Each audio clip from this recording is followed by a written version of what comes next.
కారం రంగు రుచితో ఉంటుంది. ఆచి మిరపపొడి అదరగొట్టే కారం రంగు రుచి. ఇవాళ కాళేశ్వరం కమిషన్ ముందుకు కేసీఆర్ బీఆర్కే భవన్ లో విచారించనున్న పీసీ ఘోష్. ఇప్పటికే హరీష్ ఈటలను ప్రశ్నించిన కమిషన్. ఉత్తమ్ భట్టీకి హైకమాండ్ నుంచి పిలుపు. 3 రోజులుగా ఢిల్లీలోనే సీఎం రేవంత్ మకాం. శాఖల మార్పు కేటాయింపులపై అధిష్టానం కసరత్తు. ఫోన్ ట్యాపింగ్ కేసులో సెట్ విచారణ. ఇవాళ మరోసారి విచారణకు ప్రభాకర్ రావు. ఇప్పటికే ఒకసారి ప్రశ్నించిన అధికారులు. ఢిల్లీలో మంత్రి ఉత్తమ్ కుమార్ రెడ్డి కేంద్ర జలశక్తి మంత్రితో నేడు భేటీ. బనకచర్లపై ఫిర్యాదు చేసే ఛాన్స్. రేపటితో కూటమి పాలనకు ఏడాది. అమరావతిలో ఎన్డీఏ బహిరంగ సభ. ఏడాది పాలనలో పథకాలపై వివరణ. ఏపీలో మహిళలు బాలికలకు రక్షణ లేదు. ఏడాదిలో ఎన్నో దారుణాలు జరిగాయన్న జగన్. వైసీపీపై పగ తీర్చుకుంటున్నారంటూ ఆరోపణ. అక్రమ సంతానమన్నారు. సంబంధాలు అంటగట్టారు. అక్కా చెల్లెళ్ల గురించి మాట్లాడే హక్కు వైసీపీకి లేదు. రోజా కామెంట్స్ కు కాంగ్రెస్ చీఫ్ షర్మిల కౌంటర్. పొదిలిలో నేడు వైఎస్ జగన్ పర్యటన. పొగాకు కేంద్రంలో వేలం పరిశీలన. గిట్టుబాటు ధరలపై రైతులతో ముఖాముఖి.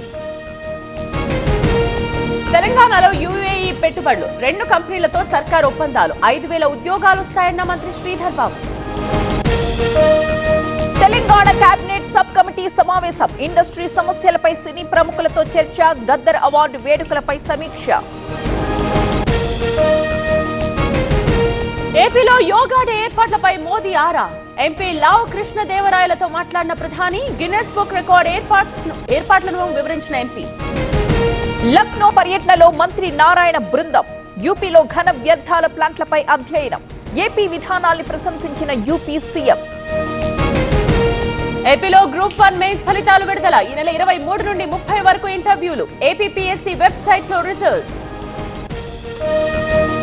సూర్యాపేట జిల్లాలో నకిలీ పత్తి విత్తనాలు. 6 నిందితుల అరెస్ట్. 2,200 కేజీల ఫేక్ సీడ్స్ స్వాధీనం. హైదరాబాద్ పాతబస్తీలో పేకాట దందా. కంచన్బాగ్ పిఎస్ పరిధిలో పోలీసుల దాడులు. 8 మంది అరెస్ట్. సెల్ ఫోన్లు, నగదు సీజ్. తెలుగు రాష్ట్రాల్లో చురుగ్గా రుతుపవనాలు. ఏపీ తెలంగాణకు వర్ష సూచన. గంటకు 40 నుండి 50 కిలోమీటర్ల వేగంతో గాలులు. అఖిలపక్ష బృందాలతో ప్రధాని మోదీ భేటీ. 33 దేశాల్లో పర్యటించిన 7 బృందాలు. మోదీకి అస్త్రాలుగా థరూర్, ఖుర్షీద్ కామెంట్స్. ఢిల్లీలో కర్ణాటక రాజకీయం. సిద్ధరామయ్య, డీకే శివకుమార్లకు పిలుపు. మరోసారి కుల గణనకు హైకమాండ్ ఆదేశం.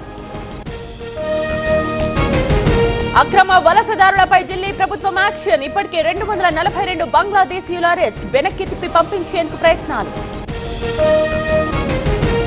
పెరుగుతున్న కరోనా కేసులు, మరణాలు. భారత్ లో 7,000కు చేరువలో యాక్టివ్ కేసులు. 24 గంటల్లో 324 కేసులు, 3 మరణాలు.